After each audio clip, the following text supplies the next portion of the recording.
தெரியுமா? பஜாஜ் நிறுவனம் இன்னைக்கு தன்னுடைய முதல் சிஎன்ஜி பைக்கை இந்தியாவில் அறிமுகப்படுத்தி இருக்காங்க.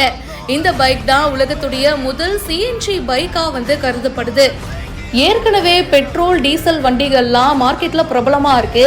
இப்போ புதுசா எலக்ட்ரிக் பைக்கும் பயங்கர ட்ரெண்டிங்ல இருக்கு. அப்படி இருக்கும்போது சிஎன்ஜி வண்டி இப்போ வரப்போகுதுங்க. சிஎன்ஜினா கம்ப்ரெஸ்டு நேச்சுரல் கேஸ், அதாவது இயற்கை எரிவாயுல ஓடுற மாதிரி வண்டியை ரெடி பண்ணியிருக்காங்க. இதுவும் மக்களிடையே இப்போ பயங்கர பாப்புலர் ஆயிட்டு வருது. நம்ம நிறையவே பெட்ரோல் வண்டிகளை தான் பார்த்திருக்கோம், இல்லைன்னா டீசல் வண்டிகளும் இருக்கும். ஆனா இப்போ பாத்தீங்கன்னா பைக்ல சிஎன்ஜி டைப்ல வரப்போகுதுங்க. கமர்ஷியல் மார்க்கெட்ல இந்த மாதிரி பைக்கை பார்க்க முடியாது. இந்த பைக் தான் ஃபர்ஸ்ட் டைமா கமர்ஷியல் மார்க்கெட்க்கு வருது. பெட்ரோல் டீசல் விலை நாளுக்கு நாள் பாத்தீங்கன்னா ஜாஸ்தி ஆயிட்டே இருக்கு. சோ இந்த ஒரு சந்தர்ப்பத்தை பயன்படுத்தி சிஎன்ஜி எரிபொருள்ல டூ வீலரை ரெடி பண்ணா என்ன அப்படின்னு எக்ஸலண்டான ஐடியாவோட ரெடி பண்ணிருக்காங்க.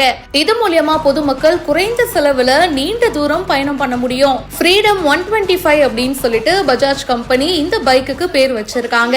இந்த பைக் பத்தி நிறைய விஷயங்கள் சோஷியல் மீடியால இப்போ பரவலா பேசப்படுது. இந்த பைக்ல ஒரே நேரத்துல சிஎன்ஜி மற்றும் பெட்ரோல் இந்த ரெண்டுத்திலயுமே இயங்குற வகையில உருவாக்கப்பட்டிருக்கு அப்படின்னு சொல்றாங்க.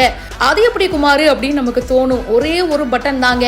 அந்த பட்டனை நம்ம ஆன் பண்ணிட்டா போதும், அது அப்படியே ஸ்விட்ச் ஆயிடுமா. சிஎன்ஜினா சிஎன்ஜி, பெட்ரோல்னா பெட்ரோல். பைக்கை சிஎன்ஜில இயக்கலாமா பெட்ரோல்ல இயக்கலாமான்னு நம்மளே டிசைட் பண்ணிக்கலாம். இந்த பைக்ல பஜாஜ் 125cc என்ஜினை பொறுத்துறாங்க அப்படின்னு சொல்லப்படுது. பஜாஜ் கம்பெனி பாத்தீங்கன்னா ஏற்கனவே விற்பனை செஞ்சுட்டு வர பைக் என்ஜினை தான் இந்த சிஎன்ஜி எரிபொருள்ல இயங்கும் என்ஜினா மாத்தி இருக்கு அப்படின்னு சொல்றாங்க. இந்த பைக்ல சீட்டுக்கு அடியில தான் சிஎன்ஜி டேங்க் பொருத்தப்பட்டிருக்கு அப்படின்னு தெரியுதுங்க. இந்த பைக்கோட விலை 1 லட்சத்துக்கும் கீழே விற்பனை ஆகிறதுக்கு அதிகமான சான்சஸ் இருக்கு. ஏன்னா எல்லா மக்களும் வாங்கணும் அப்படின்ற நோக்கத்தோட தான் பஜாஜ் இப்படி ஒரு ஐடியாவோ பண்ணிருக்காங்க. சோ ரொம்ப எக்ஸ்பென்சிவாலாம் இருக்காது. இந்த பைக்கை இன்னைக்கு லான்ச் பண்றாங்க. சோ மார்க்கெட்டுக்கு வந்ததும் நிறைய பேர் விரும்பி வாங்குறதுக்கு அதிகமான சான்சஸ் இருக்கு. இதை பத்தி உங்களுடைய கருத்துக்களை ஷேர் பண்ணுங்க.